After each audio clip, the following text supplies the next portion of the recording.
మీ ఏం IT AI job అయితే join next it challenge. Job తెచ్చుకోండి, 5 లక్షలు తీసుకోండి. నమస్తే, welcome to I dream inside politics with కవిత.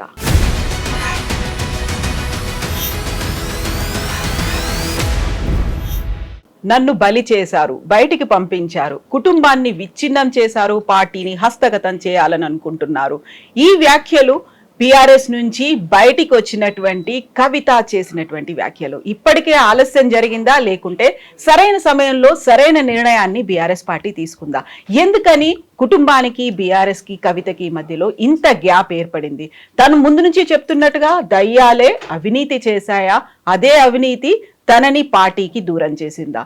బోల్డ్ అన్ని స్పెక్యులేషన్స్ అయితే వినిపిస్తున్నాయి. మనతో పాటుగా ఉన్నారు తెలకపల్లి రవి గారు. సార్ నమస్కారం. సార్ నమస్తే కవిత. సార్, కవితకి సంబంధించి బోల్డ్ అన్ని మాటలు, విశ్లేషణలు ఇవన్నీ వినిపించాయి. బట్ ఈ రోజు మాత్రం కుండ బద్దలు కొట్టినట్టుగా నేను 2 విషయాలు చెప్తాను అంది.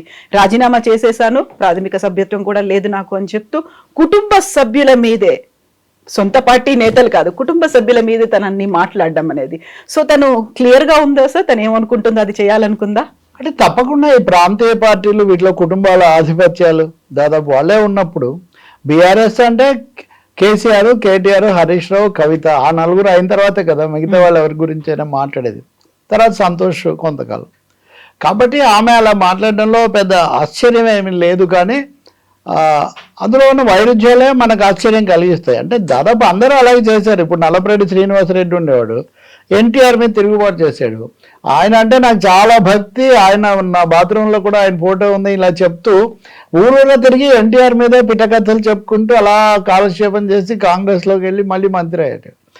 కాబట్టి తిరుగుబాటు చేసిన వాళ్ళు ఎవరైనా కానీ, తిరుగుబాటు అనండి, ధిక్కారం అనండి, అసంతృప్తి, ఏ పేరైనా పెట్టండి, వాళ్ళు పార్టీతో మాకేం పేచీ లేదు, పార్టీ అధినేతలు లేకపోతే మూల పురుషులతో మాకేం లేదు, మధ్యలో ఎవరో కొంతమంది కుట్ర చేశారు, వాళ్ళ వల్ల ఇదంతా జరిగిందని చెప్తూ ఉంటారు. కవిత కూడా దాదాపు ఇప్పుడు ఆమె మాటలన్నీ హరీష్ రావును హరీష్ రావు ప్రధానమైన కారణం అన్నది ఆమె ఆరోపణలు. ఆమె కేంద్రీకరణ అంతా, ఫోకస్ అంతా హరీష్ రావు మీద ఉంది. కానీ అదే సమయంలో అన్న తారక రామారావు మీద కూడా, కేటీఆర్ మీద కూడా అస్త్రాలు ఏమీ వేయకపోలేదు కదా. ఇప్పుడు ఏ అన్న అయినా కానీ ఒక చెల్లి పార్టీ వర్కింగ్ ప్రెసిడెంట్, ఒక ఎమ్మెల్సీ మహిళ మాట్లాడితే ఇన్ని రోజులు కనీసం తీసుకొని వినరా అన్న పద్ధతిలో ఆరోపించారు. ఇప్పటికి 103 రోజులు అయింది, ఇంతవరకు స్పందన లేదు అనే పద్ధతిలో. ఇంకా మూడోది, ఏదో పరమానంద శిష్యుల కథలో ఆ గురువు గారి ముక్కు మీద ఈగ వాలిందని రాయి తెచ్చి కొట్టామంటారు. అంటే ముక్కును కాపాడడానికి. నిజానికి దెబ్బ తగిలేది ముక్కుకే, పరమానంద ముక్కుకే. కాబట్టి ఇక్కడ కేసీఆర్ హరీష్ రావు అవినీతికి పాల్పడ్డాడని ఆయనకు తెలుసు కాబట్టే శాఖ తప్పించారు అని ఒకవైపున చేస్తూ, కేసీఆర్ రేపొద్దున కేటీఆర్ మీద కూడా రామన్న మీద కుట్ర చేస్తారని ఆరోపిస్తూ, ఇవన్నీ ఉన్నా కానీ వాళ్ళు అలాగే భరిస్తూ 6 అడుగుల బుల్లెట్ అని హరీష్ రావును అభివర్ణిస్తున్నారు, అంత ఆకాశానికి ఎత్తుతున్నారంటే 2 అర్థమవుతాయి. ఆ పార్టీ కేసీఆర్ చేతుల్లో లేదు, హరీష్ రావు చేతుల్లో అంతా ఉంది అని ఆమె ఆరోపిస్తున్నట్టుగా అవుతుంది. మరి అలా ఆరోపిస్తే వాళ్ళ నాన్న మీద ఆమె చూపిస్తున్నటువంటి భక్తి ప్రపత్తులకు చిటికెన వేలు పట్టుకొని నడిచానని అవన్నీ అన్నారు కదా. ఆమె ఫీలింగ్స్, సెంటిమెంట్స్, నేను వాటిని ఏమి అనను. కానీ మరి ఆ మాట ఎలా నిలబడుతుంది? అంతా కేసీఆర్ అయితే అప్పుడు ఆమె కేసీఆర్కి అభ్యర్థనలు చేయడము, ఆయనకు లేఖలు రాయడము, లేదా కేటీఆర్ స్పందించలేదంటే ఇవన్నీ కూడా అవి నిలబడవు. ఎందుకంటే మొత్తము హరీష్ రావు చేతుల్లోనే ఉంది అని మీరు ఆరోపిస్తున్నప్పుడు. అంతేకాదండి, ఇప్పుడు హరీష్ రావు గురించి తీవ్రంగా మాట్లాడుతున్నారు. కానీ గతంలో కవిత చాలాసార్లు పార్టీలో ఏదైనా సంక్షోభాలు వచ్చినప్పుడు, లేదా కీలకమైన ఈ కవిత గారికి పదవి కాకుండా ఆ పదవి ఇచ్చారు, వీళ్ళైతే బాగుండని ఆమె భావించినప్పుడు నేను ఈ అంశాలన్నీ అందరి దృష్టికి హరీష్ రావు అన్నకు కూడా నేను ప్రత్యేకించి చెప్పాను, ఎట్లన్నా మాట్లాడి చేయండి అని చెప్పానని ఇలా చెప్తుండేవాళ్ళు. ఆమె సూపర్ లీడర్ హరీష్ రావు అని ఇలా కూడా ఆమె మాట్లాడారు. మరి అవన్నీ ఒక్కసారిగా తలకిందులైపోయి ఆయన పాపాల భైరవుడు, ఆఖరికి మేడిగడ్డ స్థలం మార్పు కూడా హరీష్ రావు మీదే జరిగిందంటే కేసీఆర్ నిమిత్త మాత్రలా? అసలు కేసీఆర్కి ఏమీ నిర్ణయాధికారం లేదా? ఇవన్నీ సందేహాలు కలుగుతాయి. హరీష్ రావు తప్పు చేశాడని కేసీఆర్కు తెలుసు కాబట్టి ఆర్థిక మంత్రిని ఇరిగేషన్ నుంచి, మా ఇరిగేషన్ కంటే ఆర్థిక శాఖ పెద్దదే చిన్నదే? ఇరిగేషన్తో సహా సమస్త శాఖలకు ఆర్థిక శాఖ నుంచే కేటాయింపులు జరుగుతాయి. రాష్ట్రాల స్థాయిలో రెండో స్థానం మామూలుగా ఆర్థిక శాఖకు, హోంశాఖకు ఇస్తూ ఉంటారు. కాబట్టి కవిత మాట్లాడే మాటలు పరస్పర విరుద్ధంగా ఉన్నాయి. ఆమె లక్ష్యం ఏంటి, ఆమె ఎందుకు గాయపడ్డారు, ఆమె ఎందుకు దూరం అయ్యారు, దానికి ఇప్పుడు చెప్తున్న దానికి ఏమీ అంత పొంతన కనపడదు. ఇంక ఇవన్నీ కాకుండా రాజకీయంగా ఒక కీలకమైన అంశం ఉంది సార్. ఆమె మొదటిసారిగా వాళ్ళ నాన్నకు రాసిన లేఖలో ఏం చెప్పారు, రజతోత్సవ సభ అది అయిన తర్వాత బీజేపీ మీద ఫోకస్ పెట్టకపోవడం సరికాదు, బీజేపీ పట్ల మీరు బెతకగా ఉన్నారనే వైఖరి అందరిలో వస్తుంది, ఇది అని నేను చెప్పాను అని అన్నారు. కానీ మే నెల నుంచి ఆగస్టు వరకు ఆమె కార్యకలాపాలు, ఆమె మాటలు, ఆమె ప్రకటనలు, వ్యాఖ్యలు ఇవన్నీ చూస్తే వీటిలో ఎక్కడ బీజేపీ మీద, బీజేపీ విధానాల మీద ఆమె విమర్శ చేసినట్టు కనపడదు. తను పోరాటాలు చేసింది కనపడదు. ఇప్పుడు ఆమె నేను చెప్పారు కదా ఉదయం, ఆమె నేను ఈ కాలంలో ఏం చేశాను, బీసీల కోసం పోరాడాను, లేకపోతే ఇంకా 2-3 అంశాల మీద, హాస్టల్స్, ఇవన్నీ కూడా దళిత వర్గాలు, బీసీలు, మహిళలు, వీళ్ళకి సంబంధించిన అంశాల మీద నేను ఫోకస్ పెట్టాను అంటున్నారు. అవి ఎక్కువ భాగం రాష్ట్ర పరిధిలోవి. కేంద్రం మీద, బీజేపీ మీద, లేదా వాళ్ళ మత రాజకీయాలు ఇంకొకటి అందరూ అంటున్నారు, లేకపోతే కేంద్ర రాష్ట్రాల మీద పెత్తనం, ఇలాంటి అంశాలు ఏవి ఆమె ఎజెండాలోకి తీసుకోలేదు. ఆఖరుకు తనను తప్పు కేసులో ఇరికించారు అన్న అంశం కూడా ఆమె తీసుకురాలేదు. సబ్జుడిస్ అని ఆమె అనొచ్చు, తప్పకుండా సబ్జుడిస్ అది, నేను దాన్ని ఆ విషయం అనలేదని అనను. కానీ కాబట్టి బీజేపీ విషయంలో కేసీఆర్ వైఖరి సరికా లేదు అని లేఖ రాసి బయటపడిన మొదటిసారి అప్పుడే కదా. కాబట్టి ఇవన్నీ పరస్పరం పొంతనలేవు ఆమె మాట్లాడే మాటల మధ్య. ఇందులో నాన్న గురించి ప్రేమ చూపిస్తూనే తను అన్నటువంటి ఇంకొక మాట, తన ఆరోగ్యం గురించినటువంటి వివరాలను చెప్పండి, ఆయన ఆరోగ్యంగానే ఉన్నారా లేదా ప్రజల ముందు ఉంచండి అనే మాట. ఇప్పటిదాకా తనకి ఆరోగ్యం బాగాలేదు, తరచుగా హాస్పిటల్స్కి వెళ్తున్నారు అంటే అందులో కూడా అనుమానం వచ్చేలా కవిత చేసినటువంటి వ్యాఖ్యల ఉద్దేశం ఏంటంటే, ఒకటి అండి, పార్టీ లేదా పార్టీ సర్వాధినేత మూల విరాట్ అయిన కేసీఆర్ ఎవరి చేతుల్లోనో బందీగా ఉన్నారు. అదే ఆ సారాంశం. కొన్ని సోషల్ మీడియా సైట్స్లో అయితే నేను కొంతమంది మాట్లాడింది ఆమెకు వాళ్ళు చూస్తే అసలు ఆయనకు సంబంధించి జరిగినవన్నీ, ఉదాహరణకు ఆయన ఆసుపత్రికి వెళ్లాల్సి రావటం, ఇట్లాంటివన్నీ కూడా ఏదో వీటన్నిటిలో కుట్ర కోణం దాగి ఉందని ఆమె ఆరోపిస్తున్నారు. అదే నిజమైతే మొదటి ప్రాధాన్యత దానికే ఇచ్చి కేసీఆర్ను కాపాడడానికి, ముందు ఆమె కేసీఆర్ను కాపాడడానికి ఎక్కువ ప్రాధాన్యత ఇచ్చి ఉండాల్సింది. సో నాన్న తండ్రి కూతుర్ల ప్రేమ ఆ విషయం మీద ఏమీ ప్రశ్నలు ఏమీ లేవు. ఆమె తప్పకుండా వాటిని, అందరూ అభిమానించే కేసీఆర్ను కూతురు అభిమానించడం, ఆమెకు ఆ స్థానము లేకపోతే ఆ స్థాయి రావడానికి అతిపెద్ద కారణం, 99% కారణం ఆమె కేసీఆర్ కూతురు కావటం, ఆమె కూడా మాట్లాడడం, కార్యాచరణ చేయటం. కానీ ప్రారంభ బిందువు అయితే నాన్న చిటికెన వేలు పట్టుకునే అన్నారు కదా. మరి అటువంటిప్పుడు నిజంగా కేసీఆర్కి అవన్నీ, ఆయన ఆరోగ్యం మీద కూడా మీకు అన్ని సందేహాలు ఉండి ఉంటే అదే ఈ సస్పెన్షన్లు, ఈ రాజీనామాలు, ఈ వివాదాలతో సంబంధం లేకుండా ఆయన శ్రేయస్సు కోసం మీరు వేరే పద్ధతిలో చేసి ఉండాల్సింది. గతంలో అలా ఏమీ మాట్లాడలేదు. అందుకని ఒక కుట్ర ఏదో జరిగింది, కుట్రలో బీఆర్ఎస్ చిక్కుకుపోయింది అని పదే ఆమె ఆరోపించటం అన్నది నిజంగా కొంచెం ఆశ్చర్యమే కలిగిస్తుంది. దీంట్లో లేదంటూనే హరీష్ రావు వీటన్నిటికీ కీలకం. నేను ఇందాక అన్నట్టుగా తమ పార్టీ మీద దీని ప్రభావం ఏముంటుందని కూడా ఆమె ఆలోచించలేదు. అంటే అవినీతి జరిగింది, దాని మీద పీసీ ఘోష్ కమిషన్ ఇచ్చింది, ఈ తప్పులు మేము సిబిఐకి పంపిస్తాము, అయితే హైకోర్టు చెప్పిన తర్వాత మేము ఆ నివేదిక ఆధారంగా కాదు వేరే ఆధారాలతో చేస్తున్నాము, నేషనల్ డ్యామ్ సేఫ్టీ అథారిటీ అని, అది కదా రేవంత్ రెడ్డి ప్రభుత్వ వైఖరి ఇప్పటి వరకు అఫిడవిట్. కానీ ఇప్పుడు ఈమె వచ్చి ప్రభుత్వంలో ఎంపీగా లేకపోతే కీలక వ్యక్తిగా, అప్పటి ముఖ్యమంత్రి కుమార్తెగా ఉన్న వ్యక్తి, ఆయన చేశారని ముఖ్యమంత్రికి కూడా తెలుసు కాబట్టి, అంటే ఇప్పటికే దాన్ని గుర్తించడము, దానికోసం చర్య తీసుకోవడం కూడా జరిగిపోయిందని మీరు చెప్తున్నారు. అవును, అవినీతి జరిగింది, అవినీతికి చర్య తీసుకున్నారు. చర్య తీసుకున్న తర్వాత ఆయనకు మరింత పెద్ద పదవి అప్పగించారు. అలాగే స్థలం మార్పు ఇదంతా కూడా కేసీఆర్ కర్త కర్మ క్రియ అన్ని ఆయనే, బీఆర్ఎస్కు లేదా టీఆర్ఎస్కు తెలంగాణ కానీ గతంలో ఉన్న పరిస్థితుల్లో ఆయన కాదు హరీష్ రావు, సర్వశక్తులు ఉన్నది హరీష్ రావు చేతిలో అని మీరు చెప్తున్నారు. నిజానికి హరీష్ రావు చాలా కాలం ఉక్కిరి బిక్కిరి కావటము, అవును. ఆ పదవి ఆయనే ఇవ్వకపోవడం, sideline అయ్యారు. ఆయనే అయిపోయారు. ఇప్పుడు ట్రబుల్ షూటర్ అంటే ఆయన ట్రబుల్ షూటర్ కాదు, బబుల్ షూటర్. ఆయనే ట్రబుల్ సృష్టిస్తారు, ఆయనే దాన్ని పరిష్కరిస్తారు అని అంటున్నారు. అంటే వీటన్నిటిని బట్టి చూస్తే కేసీఆర్కి అసలు ఏమీ ఇంకా నిర్ణయాత్మకమైన డెసిసివ్ రోల్ ఏమీ లేదా? ఆయన ఏమి దేన్ని పసిగట్టలేరా?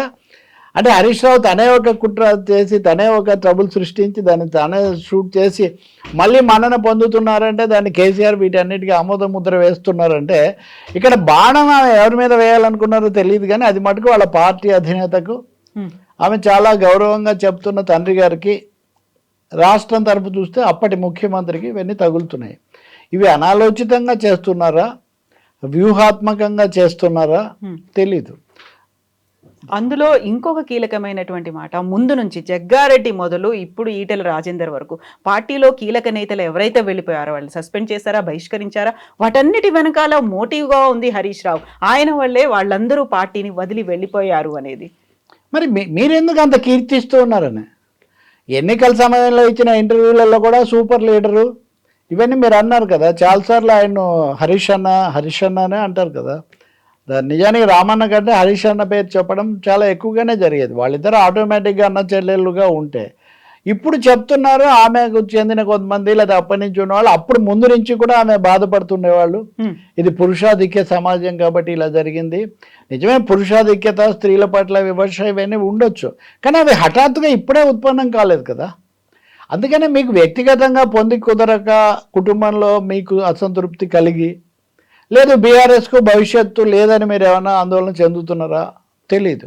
రాజకీయ స్పష్టత మీకు ఉందా లేదా తెలియదు. ఇప్పుడు మీ రాజకీయం ఎలా ఉంటుందని అడిగితే 2 రోజులు సమయం తీసుకుంటాను అంటూనే నేను తెలంగాణ జాగృతి ఇక్కడి నుంచే నేను అధికారికంగా మాట్లాడుతున్నాను కదా, ఇదే నా కేర్ ఆఫ్ అడ్రస్ అన్న స్థాయిలో ఆమె మాట్లాడుతున్నారు. ఇప్పుడు కవిత మాట్లాడినవన్నీ ఇంకెవరైనా మాట్లాడి ఉంటే చాలా తీవ్ర చర్య తీసుకునేవాళ్ళు కదా. ఇది తీవ్రమైనదైనా సస్పెన్షన్ మాత్రమే, ఇదేమి ఎక్స్పల్షన్ కాదు, లేకపోతే ఇంకొకటి కూడా కాదు. మరి అటువంటిప్పుడు మీరు నాన్నను కన్విన్స్ చేయడానికి చేసిన ప్రయత్నం కూడా లేదు. కాబట్టి ఇక్కడ ఎవరి విధానాలు వాళ్ళకి స్పష్టంగా ఉన్నాయి. కవిత బయటికి వెళ్ళిపోవడానికి she invited action, she ignited controversy అనేది అయితే ఇక్కడ స్పష్టం అవుతుంది. ఆమె చేసే ఆరోపణలు నిజం లేదా అక్కడ అవినీతి నిజం అంటే వాటిని కూడా నేనేమి చెప్పడం పొరపాటు అన్నాను. అప్పుడు మీరు ప్రజావేదిక నుంచి ప్రజలతో వాటిని పంచుకొని ఉండాల్సింది. మీరు ఇప్పటికి కూడా తెలంగాణ కోణం నుంచి, రాష్ట్రము ప్రజలు ఆ కోణం నుంచి మీరు మాట్లాడటం లేదు. బీఆర్ఎస్ అందులో మీ నాన్న కాబట్టి అన్న కోణంలోనే మీరు మాట్లాడుతున్నారు. అంటే ఇది చాలా పరిమితమైన అంతర్గతమైన వ్యవహారం.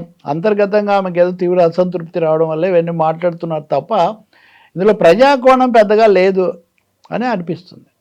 సో నాన్న గురించి అంత చెప్తూనే ఈ మధ్య కాలంలో వినిపించింది నాన్న తనని కలవడానికి ఇష్టపడట్లేదు అనే మాట, అన్నకు కూడా రాఖీ కట్టలేదు, ఇలాంటి వార్తలన్నీ చాలా నెగిటివ్గా వస్తున్నాయి. బట్ అవన్నీ కాదు, మీకేమీ తెలియదు, మేము కలుసుకున్నాం మాట్లాడుకుంటున్నాం అని చెప్తూనే నాన్నని అలర్ట్ చేయడం, రామన్న జాగ్రత్తగా చూడు అని చెప్పడం, మళ్ళీ అందులో ఒక ప్రేమ కనిపిస్తుంది, మేము దూరం కాలేదు మేము అంతా కలిసే ఉన్నాం అంటూనే అమ్మకి దూరం చేశారు అనేటువంటి ఇంకొక సెంటిమెంట్, ఒక ఎమోషన్ అనేది అక్కడ కనిపించింది. కవిత ఈ పర్సనల్ మ్యాటర్స్, ఫ్యామిలీ సెంటిమెంట్స్ వీటి మీద కామెంట్ చేయడం కొంచెం ఈ సున్నితమైన విషయం, రెండోది పెద్ద అవసరమా అనిపిస్తుంది. కానీ ఆమె మాట్లాడిన దాంట్లో ద్వంద్వత్వం ఉంది. ద్వంద్వత్వం ఏమిటి అంటే నాన్నతోనే నడిపించారు, నాన్న ద్వారానే ఇవన్నీ కూడా చెప్తూ నాన్న కోసమేనే అంటూ, రెండో వైపున అమ్మకు దూరం చేశారని నాన్న కూడా ఇప్పటికే దూరం అయి ఉన్నారు కదా వాస్తవానికి.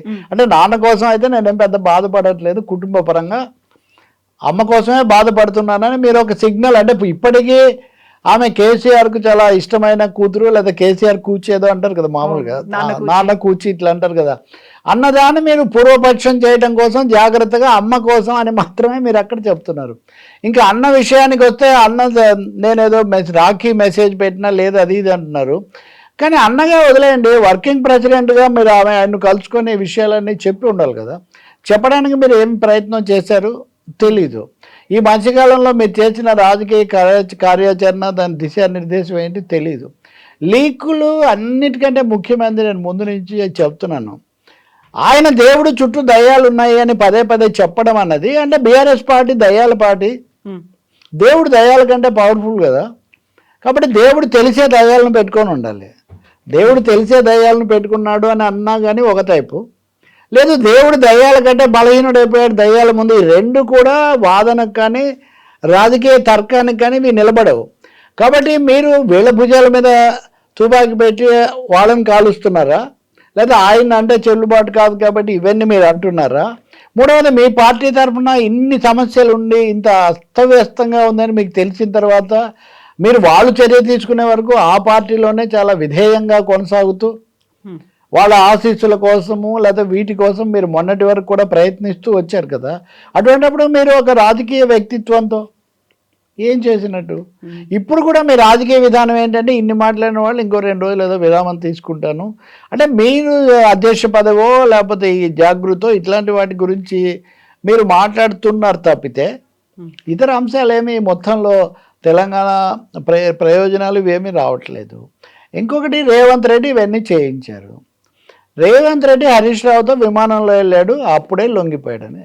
నాకు తెలిసి నాయకులు కుట్రల గురించి విమానాల్లో అంత తేలిగ్గా మాట్లాడుకోరు. విమానాలు పూర్తిగా మా అమిత్ షా గారు కేంద్ర పౌర విమానయాన శాఖ దీంట్లో నడుస్తుంటే ఓకే మాట్లాడారు, మాట అని మనము భావిద్దాము.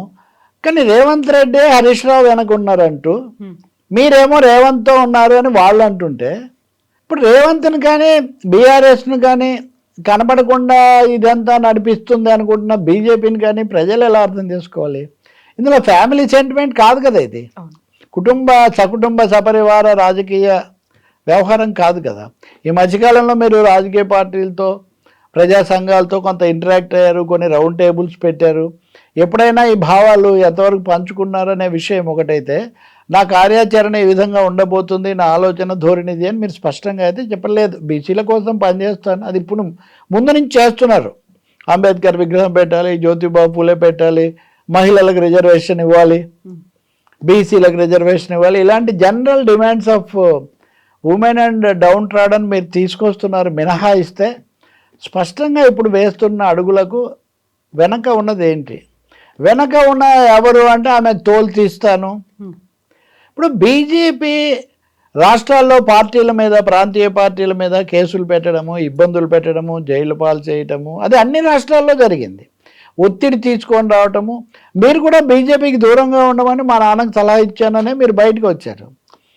మరి అది మీకు వర్తించట్లేదా? ఇక్కడ రేవంత్ రెడ్డికి మీకు అంత ఫ్రీడమ్ ఇచ్చి బీజేపీ మీరు అనే ఉందా? తెలంగాణలో బీజేపీ వల్ల కూడా ఒక మూడవ శక్తిగా మొన్న మీ స్థానాలన్నీ లోక్సభ స్థానాలు వాళ్ళకు వెళ్ళినప్పుడు మీరు దాని గురించి ఏమో ఆందోళన పడట్లేదా? కాబట్టి political angle is totally she's missing అనాలి, లేకపోతే షీజ్ అవాయిడింగ్ అని కూడా అనుకోవాల్సి వస్తుంది. సో ఇక్కడే ఇంకొక కీలకమైనటువంటి ఆరోపణ హరీష్ రావు మీద, ఎన్నికల సమయంలో తన ఓన్ ఫండ్స్ని కొంతమంది ఎమ్మెల్యేలకు ఇచ్చారు, అభ్యర్థులకు ఇచ్చారు, డీస్టెబిలైజ్ చేయాలనేటువంటి కుట్ర కూడా పన్నారు. ఒకవేళ కేసీఆర్ ప్రభుత్వం కనుక వస్తే తను తప్పించి ఈయనే ముఖ్యమంత్రి అవ్వాలని ఒక గ్రూపును కూడా మెయింటైన్ చేస్తున్నాడు అనే ఒక మాట. రాజకీయ పార్టీల్లో, అందులో ఇలా ప్రాంతీయ పార్టీల్లో పదవులు ఉన్న ఫలానా వస్తాయి, వాళ్ళ ఆయనకు సన్నిహితంగా ఉంటారు, ఈయనకు ఉంటారు, ఇటువంటి పెద్ద ఆశ్చర్యమేం లేదు. హరీష్ రావుకి అనుయాయులు ఏమీ ఉండరు, లేదా హరీష్ రావు అని ఎవరు భావించారు. చాలా రోజుల నుంచి ఉన్నాడు, మీరే ట్రబుల్ షూటర్గా ఆయన పోస్ట్ చేశారు. ఎక్కడ సభ తలపెట్టినా ముందు ఎన్నికలు వచ్చినా హరీష్ రావు అక్కడికి వెళ్ళటం, అంతా హడావుడి అన్నీ చేయటం, పారాట్రూపర్ లాగా ఇవన్నీ జరుగుతూనే వచ్చాయి కదా. అది నేను అంటుంది, ఈ కేటీఆర్ నుంచి హరీష్ రావుని పూర్తిగా విడదీసి ఇవన్నీ ఆయనే చేస్తున్నారంటే, పోనీ ఆయన చేస్తున్నారనేది వీళ్ళకి తెలిసే ఉండాలి కదా. They allowed him to do that, they made use of him in times. And Harish రావుకు కేటీఆర్కు మధ్యలో వైరుధ్యం అనేది చాలా కాలం మీడియాలో, రాజకీయ వర్గాల్లో ప్రధాన చర్చగా ఉండేది. ఎంతవరకు అంటే హరీష్ రావును ఒక ఛానల్కి పిలిపించి కేటీఆర్ను ముఖ్యమంత్రిని చేసినా కేసీఆర్ నిర్ణయిస్తే నాకేమీ అభ్యంతరం లేదని ఆయనతో చెప్పించారు. 2015 ఆ ప్రాంతంలోనే, ఇప్పటిదాకా కాదు, 10 ఏళ్ల కిందట ఆయనతో అది చెప్పించారు.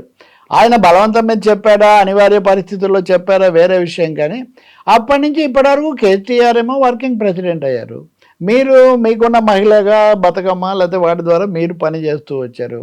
హరీష్ రావు స్వతంత్రంగా కనపడింది చాలా తక్కువ. ఎప్పుడు పార్టీని సమర్థించుకోవటము, ప్రత్యర్థుల మీద, ముఖ్యంగా కాంగ్రెస్ మీద, ఇప్పుడైతే రేవంత్ మీద ధ్వజమెత్తడము తప్ప తనకు సంబంధించి వచ్చిన కథనాల మీద ఆయన మాట్లాడింది చాలా తక్కువ. అది వ్యూహాత్మకం కూడా కావచ్చు, అలాగే పట్టున్న నాయకులు అలాగే చేస్తారన్నది కూడా నిజమే కావచ్చు. ఆ రోజుల్లో ఎప్పుడు మీరేమి విషయాల మీద మీ పరమైన కథనాలు ఏమీ రాలేదు. మీరు హరీష్ రావుతో ఉన్నట్టే ఎక్కువగా అప్పట్లో అందరికీ ఒక విధమైన సంకేతాలు కూడా ఇస్తూ వచ్చారు. కేటీఆర్ గురించి కూడా ఆ మాటకు వస్తే, కేటీఆర్ అంటే అప్పట్లోనే చాలా మొదట్లో ఆమెను ఒక ఇంటర్వ్యూ చేశారు దాదాపు ఆ ప్రాంతాల్లోనే. అంతే కదా, మన కుటుంబాల్లో అబ్బాయిలకే జరుగుతుంది కదా అన్నట్టుగా వచ్చాడు. ఉంటుంది కదా, అది అందరికీ సామాజిక అంశం తప్ప అది బీఆర్ఎస్కే పరిమితమైంది కూడా కాదు.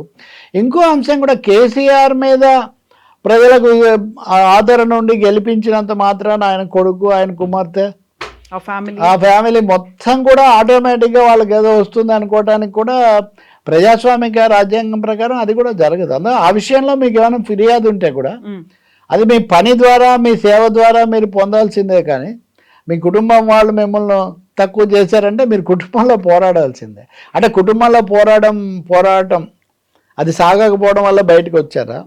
ఇక్కడ కీలకమైన ప్రశ్న, మీ మీద స్వయంగా వ్యక్తిగతంగా వచ్చిన ఆరోపణలు.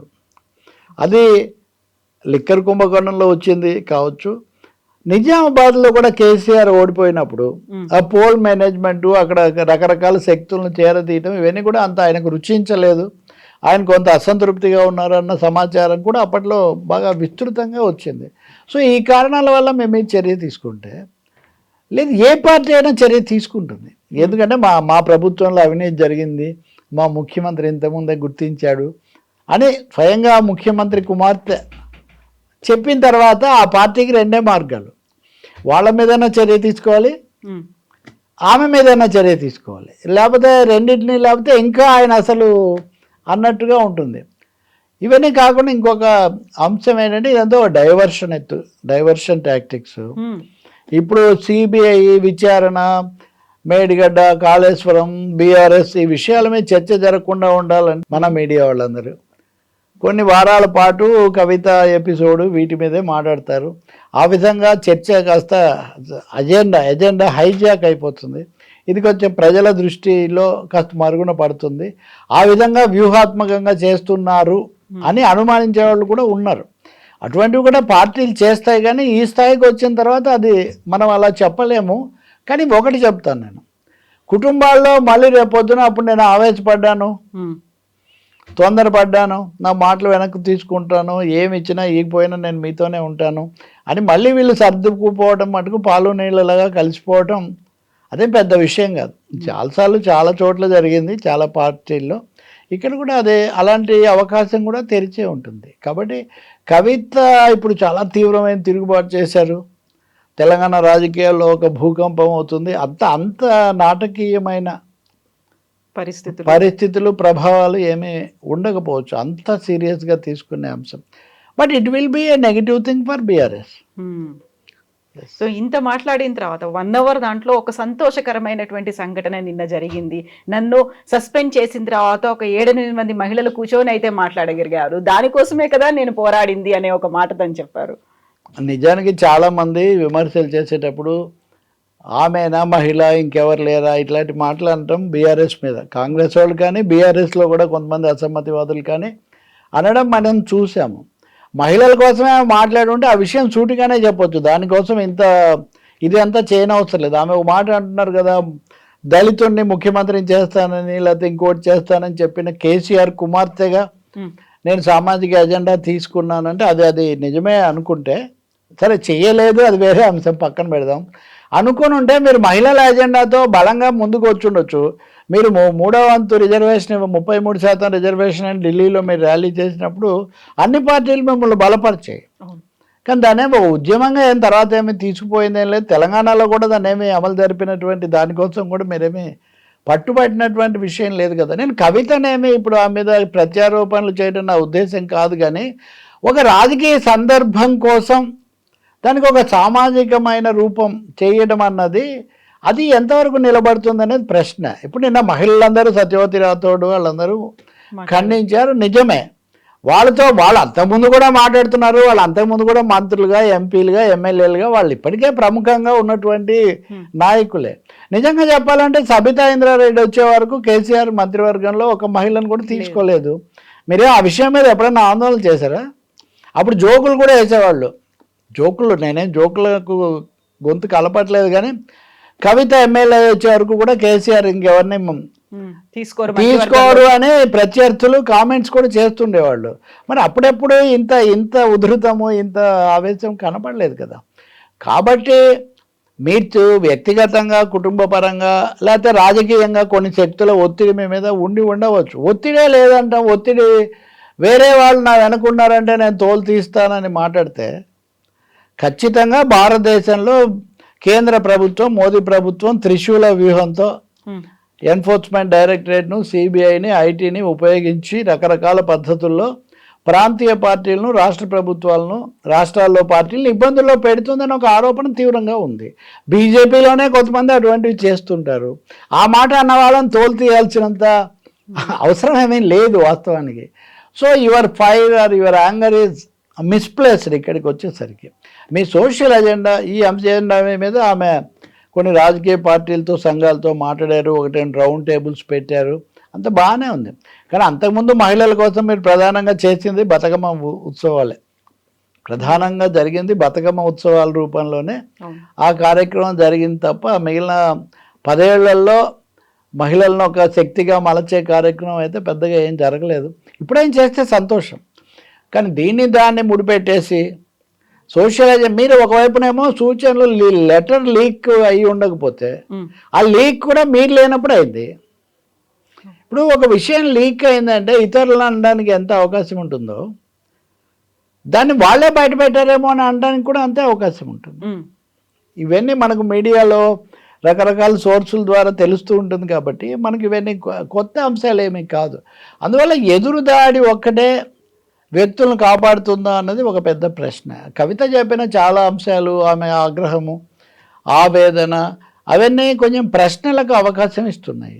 ఈ ప్రశ్నలు లేకుండా నిజమే ఈమె చాలా బాధితురాలు, చాలా మంచి కార్యక్రమంతో, సహేతుకమైన కార్యక్రమంతోనే తిరుగుబాటు చేశారని ప్రజలు లేదా పరిశీలకులు భావించాలంటే అది మీ కార్యాచరణ కనిపించాలి. మీ తదుపరి అడుగులు ఎలా ఉంటాయో దాన్ని బట్టి అది నిర్ణయం అవుతుంది. మీరు ఇప్పటికీ నేను జై కేసీఆర్ అనే మీరు అంటున్నారు, జై కేసీఆర్ అని మీరు అంటున్నారు, ఇప్పుడే అంటున్నారు. అంటే రాజీనామా చేసి కూడా జై కేసీఆర్ అంటే మీరు రేపొద్దున మీరు జై కేసీఆర్ గారు ఎప్పుడైనా సర్దుకోవచ్చు మళ్ళీ అనే దాని అంతే కదా. మీరు డోర్స్ ఏం క్లోజ్ చేయలేదు కదా. ఇంకోటి పలానా విధానాలు నచ్చలేదు, తెలంగాణకు జరగాల్సింది జరగలేదు, ఉద్యమకాలం నాటి లక్ష్యాలు నెరవేరలేదు కాబట్టి నేను అసంతృప్తిగా ఉన్నానని మీ మొత్తంలో ఇప్పుడు అప్పటి నుంచి ఇప్పటి వరకు మీరు చెప్పింది ఏం లేదు. కాబట్టి అస్పష్టంగా, వ్యూహాత్మకంగా, వ్యక్తి ప్రధానంగా, అంతర్గతమైన అంశంగా ఇదంతా కనిపిస్తుంది తప్ప దీనికి ఒక రాజకీయ, సామాజిక కోణం ఏదో ప్రధానంగా ఉందని మనం భావించలేము. ఆల్సైడ్ అంటే నా మహిళ కాబట్టి మహిళ అనే కోణం ఎప్పుడూ ఉంటుంది. కానీ మహిళలైనా పురుషులైనా ఒక స్పష్టమైన, సమగ్రమైన, అన్నిటికంటే ముఖ్యంగా పారదర్శకమైన, ట్రాన్స్పరెంట్గా ఉంటే ఇతరులు ఏమన్నా మాట్లాడడానికి ఇంకో దానికి అవకాశం ఉంటుంది. You made it totally an internal affair of party and family in particular. ఇన్నింటినీ ఎందుకు ఇంతకాలం సహించి అకామిడేట్ చేశారు? ఇప్పటికి కూడా వాళ్ళనే ప్రధాన వ్యక్తులుగా ఎందుకు చేసుకుంటున్నారు? మరి మీరేమి ఆయనకే జై కొడుతున్నారు ఇప్పటికి కూడా. మీరు కొట్టండి, నేనేమి తండ్రి కొడుకులు కూతుళ్ళు ఇదే వాళ్ళని నేనేం చెప్పడం లేదు, వాళ్ళే మిమ్మల్ని ఖాతరు చేయటం లేదు ఇప్పటికి కూడా, అంతే కదా. కేటీఆర్ ఇందాక ఏదో వేరే దీంట్లో మాట్లాడుతున్నారు కానీ, ఒక జాయినింగ్స్లో మాట్లాడుతున్నారు కానీ ఆయన ఏం తీవ్రంగా దీని మీద స్పందించడం లేదు కదా. కాబట్టి ఎక్కడో మిస్ మ్యాచ్ ఉంది. ఆమె చేతలకు, ఆమె మాటలకు, ఆమె చర్యలకు, ఆమె కార్యాచరణ చెప్పకపోవడానికి మధ్యలో మిస్ మ్యాచ్. అది ఏదైనా ఒత్తిడి ఫలితం కావచ్చు. సో ఇప్పుడు కాంగ్రెస్ని, రేవంత్ రెడ్డిని కూడా ఇందులోకి కవిత లాగింది కాబట్టి సీఎం రేవంత్ రెడ్డితో పాటుగా మంత్రులు కూడా స్పందిస్తున్నట్టున్నారు. ఇది కేవలం మీ కుటుంబ వ్యవహారం, మమ్మల్ని లాగకండి అనేటువంటి మాట. కుటుంబమే పార్టీ, పార్టీయే కుటుంబం అన్న పద్ధతిలో వాళ్ళే చాలాసార్లు ప్రకటించారు కదా. కాబట్టి ఆ రెండింటిని విడదీయటం కూడా చాలా కష్టం బీఆర్ఎస్ కానీ చాలా ప్రాంతీయ పార్టీల విషయంలో.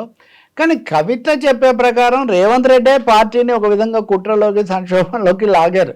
ఇంకా అంతే కదా. హరీష్ రావు వెనక ఆయన ఉన్నారు, హరీష్ రావు ఇవన్నీ చేశారు అని చెప్పడం అంటే రేవంత్ వల్ల ఇదంతా జరిగింది. All this is Revanth sponsored conspiracy అని కవిత చెప్తున్నమాట. ఆయన అంటున్నారు మీరు మీ పంచాయతీ మీరు చూసుకోండి, మీరు ఏమన్నా అనుకోండి. ఎందుకంటే రేవంత్ రెడ్డి ఎప్పుడు ఆ కుటుంబ పంచాయతీ మీద ఎప్పుడు జోక్స్ వేస్తూ ఉండేవాడు. అది వరకు కూడా మన చర్చలకు వచ్చినప్పుడు కూడా, ఇంకా కాదు 10 ఏళ్ల కిందట హరీష్ రేవంత్ కూడా చాలా పదునుగా షార్ప్గా మాట్లాడుకొని మళ్ళీ జోకులు వేసుకొని అలా వెళ్తుండేవాళ్ళు.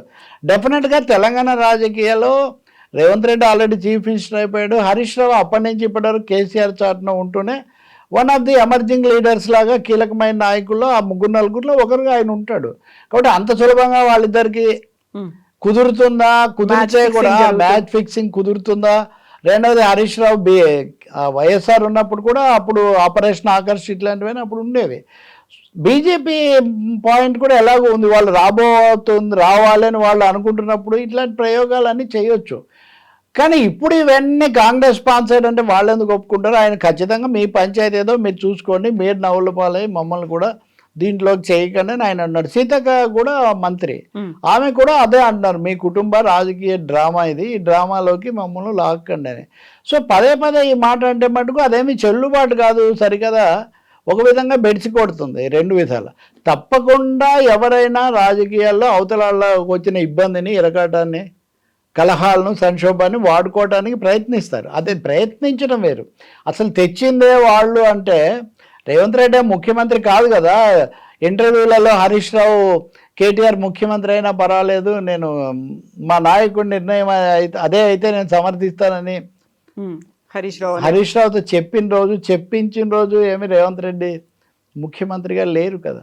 అందువల్ల అన్నిటికీ ఇంకేదో ఒక పేరు మీద అన్నీ పోతాయనుకుంటే అవేమీ పోవు. వాళ్ళు తప్పకుండా ఇంకా రివర్స్ చేయడమే కాదు, ఎదురుదాడి కూడా చేస్తారు. ఇప్పటికే వాళ్ళు ఏమంటున్నారు, మీరు ఒప్పుకున్నారు కదా అవినీతి జరిగిందని కవిత ఒప్పుకున్నారు, అది ఎవరైనా అంటారు. ఎందుకంటే అది హరీష్ రావు పేరు మీద జరిగినా ఇంకోరి పేరు మీద జరిగినా. ఇంకా మీరు కేటీఆర్ను కూడా ఎంతో కొంత, వీళ్ళిద్దరే కదా నెక్స్ట్ లీడర్స్, ఇద్దరు నెక్స్ట్ లీడర్స్ను మీరే అంత తీవ్రంగా సవాల్ చేసిన తర్వాత ప్రత్యర్థి పార్టీలు, అందులో ప్రభుత్వ అధికారంలో ఉన్నవాళ్ళు దాన్ని అడ్వాంటేజ్గా తీసుకోకుండా ఎందుకుంటారు? అడ్వాంటేజ్గా తర్వాత తీసుకోవచ్చు వాళ్ళు. తర్వాత ఇప్పుడు మీరు కూడా ఏం చేస్తారు, మీ కార్యాచరణ ఏంటని అడుగుతున్నప్పుడు మీరు తర్వాత ఎవరితో కలుస్తారు, లేకపోతే ఎవరి పట్ల బెతకగా ఉంటారు, ఎవరిని బలపరుస్తారు, ఎవరి పేరు అసలు ఎత్తరు, ఈ ప్రశ్నలన్నీ వస్తాయి కదా. కాబట్టి ప్రభావాలు, ప్రయోజనాలు వేరు. అసలు చేసిందే వాళ్ళు ఇప్పుడు కాదు. అసలు మీ పార్టీ ఇంకా పూర్తిగా ఇంత ప్రముఖంగా రాకముందే ఆమె ఏడ్చింది అని నిన్న ఒక ఆయన, ఓ జర్నలిస్ట్ మిత్రుడు ఆమె దగ్గర పనిచేసిన ఆయన ఒక ఆయన నిన్న చెప్తున్నాడు. ఇట్స్ ఆన్ రికార్డ్, నేను సొంతంగా చెప్పడం లేదు. అప్పటికే మా వాళ్ళు మహిళలు ఇవన్నీ తెలిసిన విషయమే కదన్న, ప్రాధాన్యత ఉండడం లేదని ఆమె అప్పుడే బాధపడి ఏడ్చినంత పని అని చెప్తున్నారు.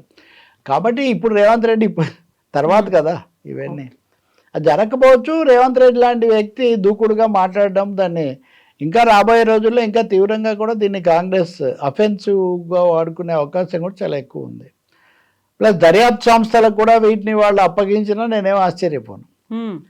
Family members themselves have openly admitted and accepted this things అని వాళ్ళు ఒక సాక్ష్యంగా సమర్పించినా కానీ మనం ఏం ఆశ్చర్యపోని అవసరం లేదు. Thank you sir. నిజంగా ప్రస్తుతం ఉన్నటువంటి సమాజం దేనికి ప్రయారిటీ ఇస్తుంది? ఆర్థిక సంబంధాల చుట్టూ మాత్రమే తిరుగుతుంది. మళ్ళీ ఎన్నికలంగానే చాలా విరక్తి కలుగుతాం. మంచి అనిపిస్తుంది కదా, లేడీస్ కూడా ఛాలెంజింగ్ జాబ్స్ చేసినప్పుడు చాలా బాగుంటది. ట్రాఫిక్ అసిస్టెంట్స్ గా నియమించిన ట్రాన్స్జెండర్స్ అందరితో సాల్యూట్ చేయించుకుంటున్నారు. ఫుడ్ డెలివరీ ఇవ్వటానికి వెళ్ళినటువంటి డెలివరీ బాయ్ అనిల్ పై కళ్ళ ముందు పెళ్ళండుకోండి